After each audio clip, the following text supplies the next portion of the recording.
You reach Samba Dustin Thao prologue. The second I close my eyes, the memories play. I find myself back at the beginning. A few leaves roll in as he enters the bookstore wearing a denim jacket with the sleeves pushed up and white sweater underneath. It's the third time when he's come since I started working here 2 weeks ago. His name is Sam Obayashi, the boy from my English class. I've been staring out of the window throughout my shift, wondering if he'd come at some reason. We haven't spoken to each other yet. He browses at the store just as I ring up the customer and restock the shelves. I can't tell if he's looking for something or if he likes the feeling of being inside a bookstore or if he came to see me. As I move a book from the shelf, wondering if he knows my name, I catch a glint of the brown eyes through the gap, looking at me from the back of the other shelf. We're silent for a moment, then he smiles, and I think he's about to say something, but I shove the book between us before he has the time to say, and I grab the crate beside me and hurry up back in my room. What's wrong with me? Why didn't I smile back? After scolding myself for ruining the moment, I gather some courage to go back out and introduce myself. But when I return from the back room, he's already gone. On the counter, I find something that wasn't there before, a cherry blossom made of paper. I turn it over in my hands, admiring the folds. Did Sam leave this here? I hurry up and go outside. I might still catch him, but as soon as I rush out the door, the street vanishes, and I find myself entering the nosy cafe on the corner of the 3rd Street nearly 2 weeks later. Round tables pop up from the wooden floor as teenagers crowd them, snapping pictures and drinking. Round tables pop up from the wooden floor as the teenagers crowd around them, snapping pictures, drinking from ceramic cups. I'm wearing a gray sweater, slightly oversized. My brown hair is pinned back and brushed smooth. I catch Sam's voice before I see him. I find him at the corner taking someone's order. This swoop of dark hair, maybe it's the apron that, but he appears taller from behind the register. I head for a table on the other end of the cafe. I set my things down and take my time to spread out my notebook, summoning the courage to approach him, even if it's only for my order. But when I look up from my table, he's there beside me, holding a steaming cup. Oh, I'm startled by his sudden presence. This isn't mine. Yeah, I know. You ordered this the last time, Sam says, setting it down anyways. Honey lavender latte, right? I stare at the cup, at the busy counter, then back at him. I should pay there. He laughs. No, I mean it's on the house. Don't worry about it. Oh, a silence between us. Say something, Julie. I can make you something else instead, he offers. No, this is fine. I mean, thank you. No problem, Sam says through the smile. He slides his hand into his apron. Your name is Julie, right? He points at the name tag and I'm Sam. Yeah, we're in the same English class. Right, have you done the reading yet? Not yet. Oh, good, he sighs. Me neither. Some silence as he stands there. He smells faintly of cinnamon. Neither of us know what to say, and I look around. Are you on a break? Sam stares back at the corner, rubbing his chin. Well, my manager isn't in today, so I guess I could say that. He adds a smirk. I'm sure you deserve it. It would be my 5th one today, but who's counting? We both laugh. My shoulders relax. Is it okay if I sit here? Sure. I slide my things out of the way, letting him take the chair beside me. Where did you move from here again? Sam says. Seattle. I hear it rains a lot there. It does. I smile as we sit together talking for the first time about school and the classes we're taking and little things about ourselves. He has a younger brother. He likes music documentaries and he plays guitar. From time to time, his eyes dart around the room as if he's nervous too. But after a few hours, we're both laughing like old friends outside. The sun lowers itself, turning until it's almost golden in the window light. It's hard not to notice this isn't until a group of Sam's friends come through the door calling his name that we both look up and realize how much time it has passed. A girl with long blonde hair puts an arm around Sam's shoulder, embracing him from behind. She glances at me. Who's this? This is Jules. She just moved here. Oh, where from? Seattle, I answer. She stares at me. This is my friend Tyler, Sam says, patting her arm that's still around him. We're about to see a movie. I get off work in an hour. You should come too. It's a psychological thriller, Tyler adds. You're probably not into that. We look into each other. I can't tell if she's being rude. My phone vibrates on the other side of the table and I glance at the time. It feels like I've woken from a daydream. That's okay. I should probably head home, I say. As I get up from the table, Taylor slides into my seat, making me wonder if they're together. I wave goodbye, but before I go, I head to the front counter. When I think Sam's not looking, I pull a paper flower from my bag and place it there at the register. I spend a week watching tutorials on how to fold a cherry blossom like the one I found at the bookstore, but the steps were way too hard to follow and for my untrained hands. A lily was easier. I zip my bag and hurry out of the cafe door. Suddenly I am on the front porch of my house staring at the lawn. The early morning dew still hangs on the grass. Sam's car pulls up with the window down. He texted me the night before. Hey, this is Sam. I just got my license. Do you wanna ride to school tomorrow? I can pick you up on the way if you want. I climb onto the passenger seat and shut the car door. A pleasant scent of citrus and leather hits me. Is that a cologne? Sam moves his denim jacket, but I bucket myself in. A USB cable connects the stereo to his phone, placed inside the cup holder. There's a song playing in the background I don't recognize. You can change the music if you want. Here, plug in your phone. A shock of panic hits over me as I squeeze my phone tight. I don't want him knowing what I listen to. What if he doesn't like it? No, this is fine. Oh, you like Radiohead too? Who doesn't, I say. It's a quiet drive through the neighborhood streets. We exchange glances back from time to time. As I think of things to say, I look at the back seat. A suit jacket hangs from the grip handle. Is this your car? Is this your car? No, it's my dad's car, Sam says, lowering the volume. He doesn't work on Thursday, so this is the only morning I get to drive it. I'm saving up to buy my own though. That's why I'm working at the cafe. I'm trying to save up too. For what? I think about it. College, I guess. Maybe an apartment after I move or something. Where are you moving? You just got here.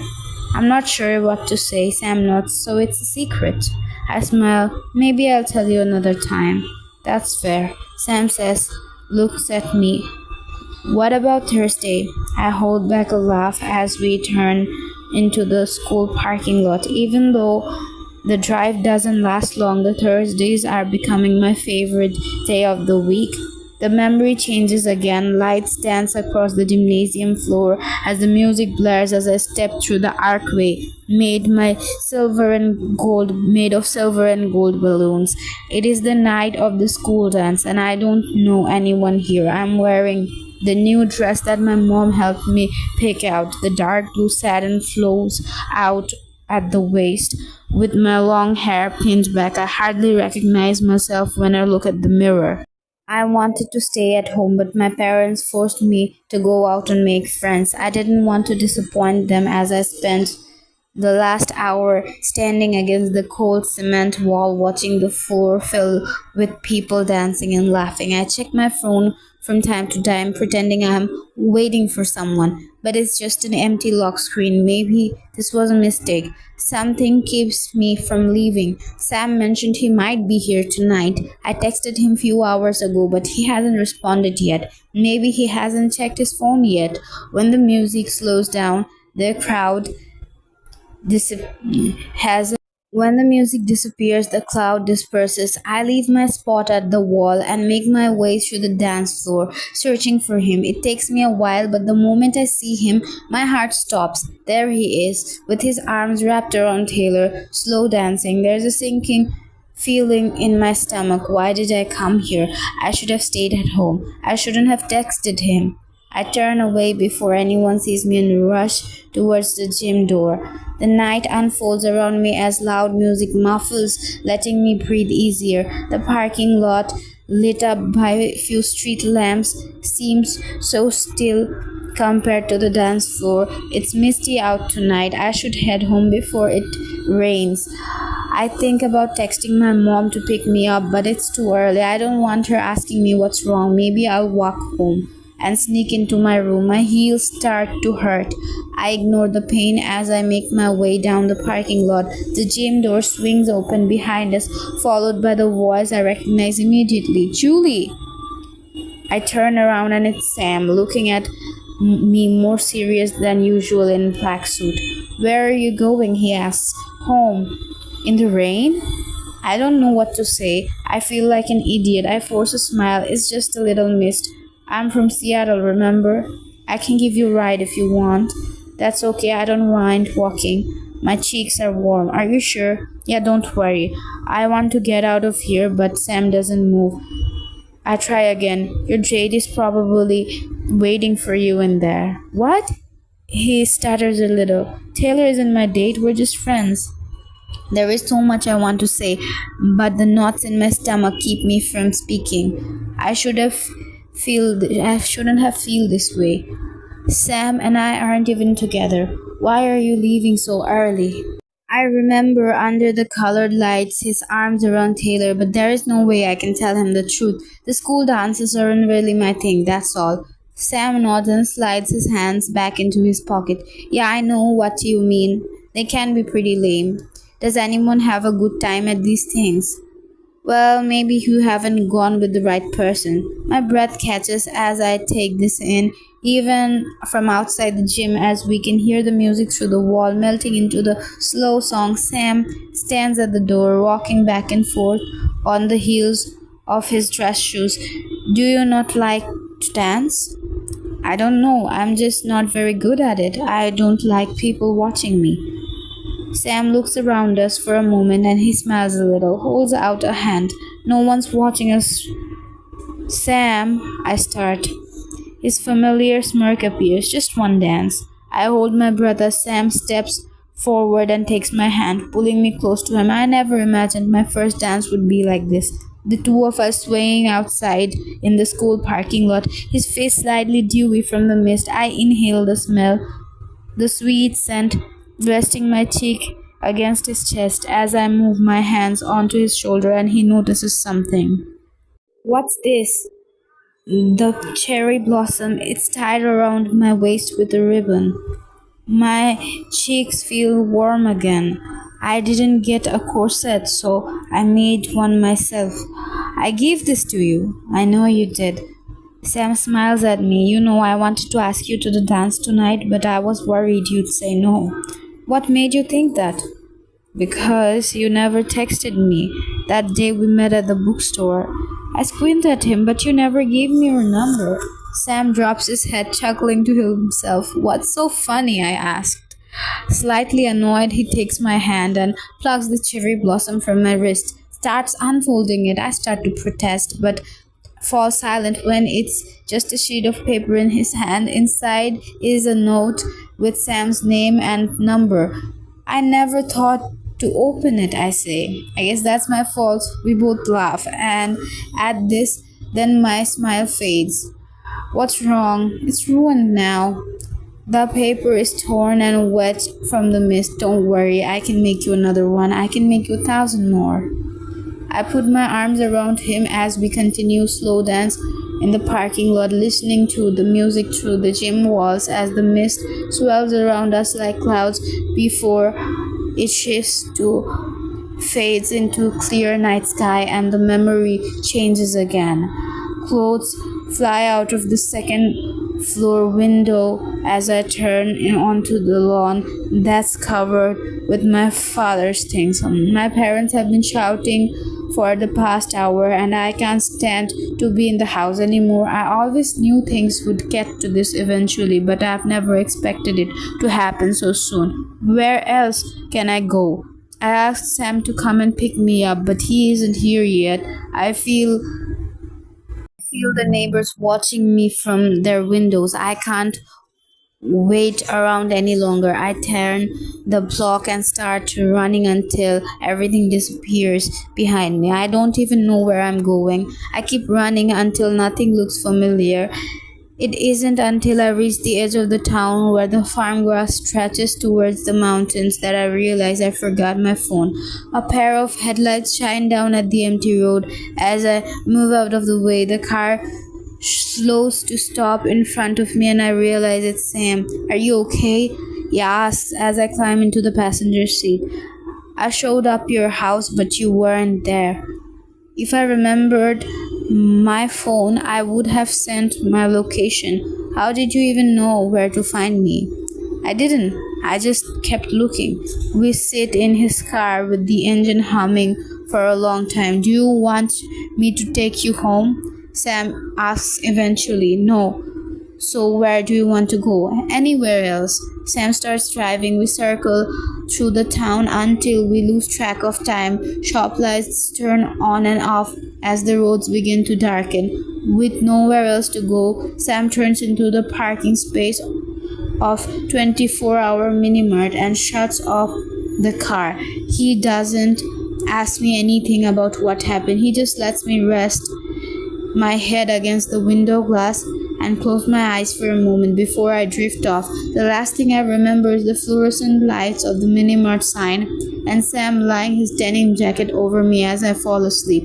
As I wake up on the grass at the golden hour, the sunlight warms my cheeks as I push myself up. I look around. The trees are full of hand-folded cherry blossoms, hundreds of them tied up with long strings swaying in the breeze like willow. Once I'm on my feet, I notice the trail of petals leading towards the sound of guitar playing in the distance. I follow the sound. Passing through the curtain of cherry blossoms, I remember where I am, our sacred spot at the lake, the place we've met 100 times before. The moment I break through the trees, I cast the sunlight shimmer across the water. I find him waiting for me. Julie, Sam calls out my name as he sets his guitar down. I wasn't sure if you were coming. I wasn't sure you'd still be here, I say. He takes my hand. I'll always be here for you, Jules. I don't question this, at least right now. We sit near the lake and stare out at the water. Clouds move slowly across the pink sky. Sometimes I wish the sun would never set so we would stay here, enjoying each other's company, talking like we always do, laughing inside jokes, pretending like nothing could ever go wrong. I look at Sam and take in his face, the beautiful smile, his black hair that sweeps across his forehead, his tan skin. I wish I could freeze this moment and hold it on to forever, but I can't. Even in a dream, I can't seem to stop time. The clouds are thickening above us, and there is a strange tremble beneath the earth. Sam must have noticed this too, because he was trying to rise his feet. I grab his hand. Don't go yet. Sam looks at me. Julie, if I could stay longer, I would never leave. But you did leave. I know, and I'm sorry. You never said goodbye.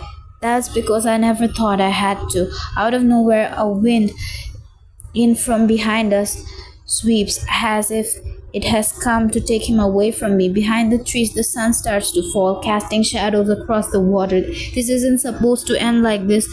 This was just the beginning of our story. Our story has barely started. My heart pounds inside my chest as I squeeze Sam's hand harder to keep him from leaving. This isn't fair, Sam, I start, but my throat catches as I feel tears forming behind my eyes. Sam kisses me one last time. I know this wasn't a part of our plan, Julie, but at least we had this time together, right? I want you to know if I could do it all over again, I would, every second of it. If the ending is this painful, I don't even know if this was all worth it. My grip loosens as I think about this. I'm sorry, Sam, I say, stepping back. I don't know. I don't think I can say the same. Sam stares at me as if he's waiting for me to take back my words, but there's no time left. Sam starts to disappear, dissolving into the cherry blossom petals. I stand watching as the wind picks up and pulls them through the air. Before he's completely gone, I reach out to grab a single petal and hold it tight against my chest, but somehow it slips through my fingers and vanishes into the sky, just like the rest of him. Wait till the next part and please let me know if you'd want any more stories for me to voice over and I will post them. Thank you. Bye.